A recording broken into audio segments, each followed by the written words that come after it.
So you're working on the Chronic. Should I pull up the track listing on the Chronic?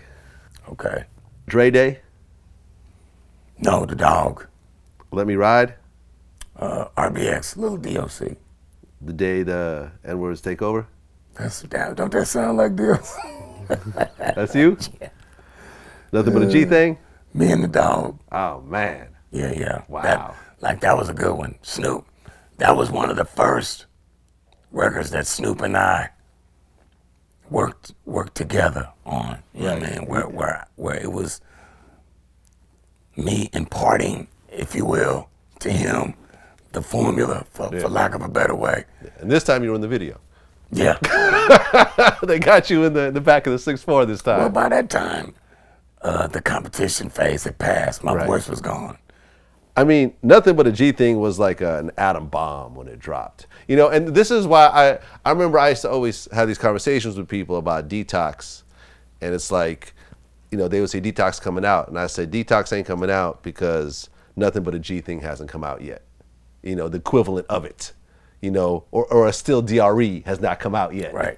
And until you have that atomic bomb single, Detox ain't coming out. And I was right. Because when Nothing But a G Thing came out, it was like, wow, this sounds like the next shit right here. Artists like Snoop are super hard to come by. I mean, when you heard Nothing But a G Thing for the first time when it was recorded, where you were like, okay, yeah. Oh, yeah. Or was it like, maybe, maybe not? Oh, no, man. you know. But what I knew when we wrote the record, you know what I mean? That's why I told Snoopy to put my name. I was going to make that video. Put my name right there. Dre hates that. Well, homie, man, why you always got your name in the do record? it better. You know what I mean? Come on, man. I got to get in how I fit in. These Nuts was a song. Yeah. Is that you? Yeah, I think I'm in there somewhere. Little Ghetto Boy? Yep. N-word with a gun? Yep. Rat-a-tat-tat? Yeah. 20 Sack Pyramid, you did that was you in the skit. Lyrical Gangbang? No, that's all the crew, the young ones. But I helped them. High Powered? No, that's RBX. Stranded on Death Row? No, that's the crew again. The Roach? No, That's an outro. Yeah. Bitches Ain't Shit? Yeah. Oof. Dre's verse. Yeah. I'm always, man, I was all over that record. Wow. Okay. Was your paperwork right at this point? No. Still paperwork wasn't man, right. it's bad. So you wrote a big chunk of that multi-platinum album and the paperwork still ain't right. Why do you think that is? Because I'm and Sugar's your homeboy. Yeah. And Dre is your homeboy. But it's not about them. It's about me. I'm drinking every day. I'm probably doing drugs every day. And so. You were doing ecstasy back then. Oh, yeah. One of the many things I was doing as a kid. Yeah. Trying to get away from that pain, bro. You know? Like, the struggle was being so close to it and not being able to touch it. By putting all my energy and effort into its blossoming and not being able to enjoy the smell of it. But there was a certain degree of Dre saying, look, I don't give a fuck what y'all talking about. This dude is so instrumental in what we're doing here, and this is my man, that we gonna take care of this situation. You know what? Because ultimately, what, they gonna say no to Dre? They gonna say no to Suge? I know they're not gonna say no to Suge. I've heard that argument many times, trust me. But Dre is his own man, and he was dealing with his own demons, and his path was his own. My path was my own. It wasn't Dre's place to take care of a grown man, bro. Now, yes, he could have did that, and you know, and that is what it is. But I can't say, I can't sit here and say that I feel some kind of way because he didn't. You know, I was telling somebody else this the other day. I had a problem with a friend of mine who does business ass backwards to me. The protocol is all wrong.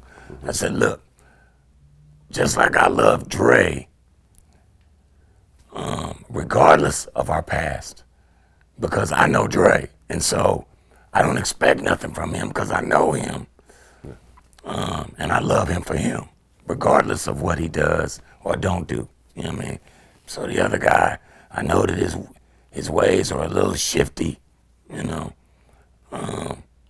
but that's just his way. He don't mean no harm by it. Okay. So I just have to love him for him, and now that I have a clear mind and a clear heart and conscience, then I can make sure my paperwork is right.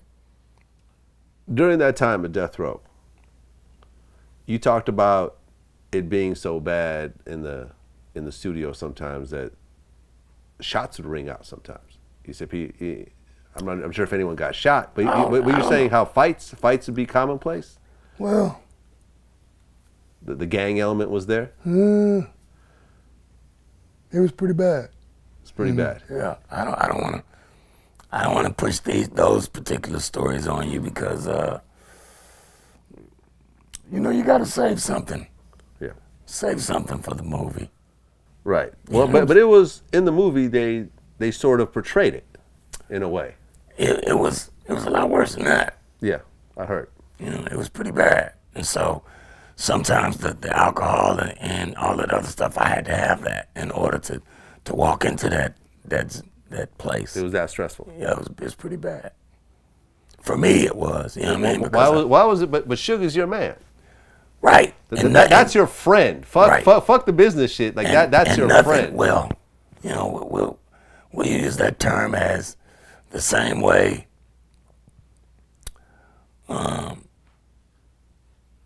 When you have friends in school and you end up fighting with those guys, and the next week you're back friends with those guys. So you lose that term. Yeah.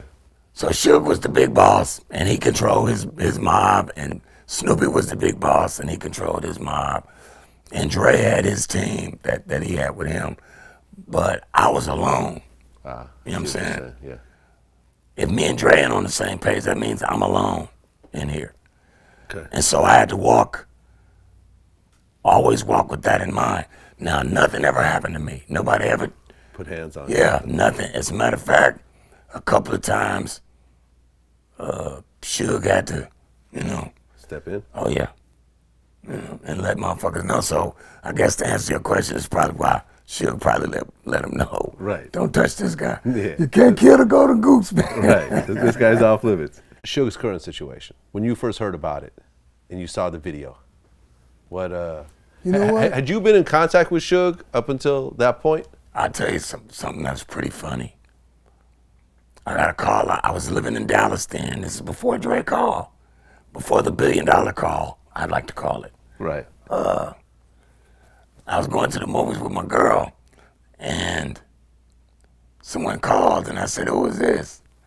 I didn't recognize the number. It's an LA number. He said, "It's Suge." I said, "Suge who?" Said, "It's Suge." I said, "Nigga, Suge who?" And he hung up in my face. And then I thought about it for a minute. I said, "Nah," because it didn't sound like the guy. And so I called this dude back and said, "Suge?" He's like, "Yeah, Suge." I was like, "Wow, dude, you don't sound like yourself." He was like, "You don't sound like yourself." And I said, "What's up? You know, what's up?" He's like, "Man, look," he started talking about Dre and their movie. "You need to be up here doing your movie." You know, I was like, "Wow, man, I appreciate that. You know, thanks a lot for that." But I was about to walk in the movie with my girl, so I'm gonna holler. And that's the last time I spoke to him. Right. Yeah, and and when I saw that, like I've seen Suge do some pretty crazy stuff, you know, but I didn't know what to feel when I saw that video, bro. It was. Did you know Terry? No. No. I knew that he had been around our circles. Yeah. And I didn't know. I know. Like I interviewed Big Trady. Him and Terry were super close. Terry Carter was my manager, though. Was the East Siders manager from 2002 up until I was carted off to the house. Okay. How many years was that total then? Like about a year and a half. Okay. About 18 months. Okay, I mean, he was part of it when we went on the Up in Smoke tour. Oh, really? Yeah, he was managing us then at heavyweight. Were you guys close friends? He was with me throughout the entire 10.5 years I was gone. Never once missed a beat, and whenever I needed him. So it was just a very sad situation. Okay. All around. Well, like I said before, life is nothing to joke about, and I don't know a lot about that situation. All I know is probably what y'all know, what y'all saw on TV, and it was just not. It was not cool to see. You know, yeah. I didn't enjoy that at all. I didn't like the guy having to get out of that situation the way he did. You know, and I don't know what the hell I would have did if I'd even been around that situation. Probably wouldn't have been, or either on one. You know, but that's the kind of stuff that I was surrounded around all the time, bro. It was just nasty. Well, but you see certain people, they come from a certain background, you know, if it's Compton or if it's East New York or whatever else. Once they get a certain amount of money, they sort of mellow out. They mellow out. They realize they now have a lot more to lose, and they can't wild out the way they did because the consequences are more serious now. Mm-hmm. It seemed like Suge stayed Suge the entire time. He's not going to take that off ramp. I mean, it's not. He's not going to take that off Wasn't ramp. His deal. He's going to stay on the freeway. Hey, they always say, ride it till the wheels fall off. So right, and when I would go out more in LA, I would see Suge at the club. I would see him backstage at concerts. Like, Suge was still in the scene. He wasn't trying to leave the scene. Show business is a beast, bro. Yeah, like it'll get the best of anybody. Yeah. You know, no matter who you are. And maybe that to a degree happened to all of us. It's quite a statement right there. Happened to all of us.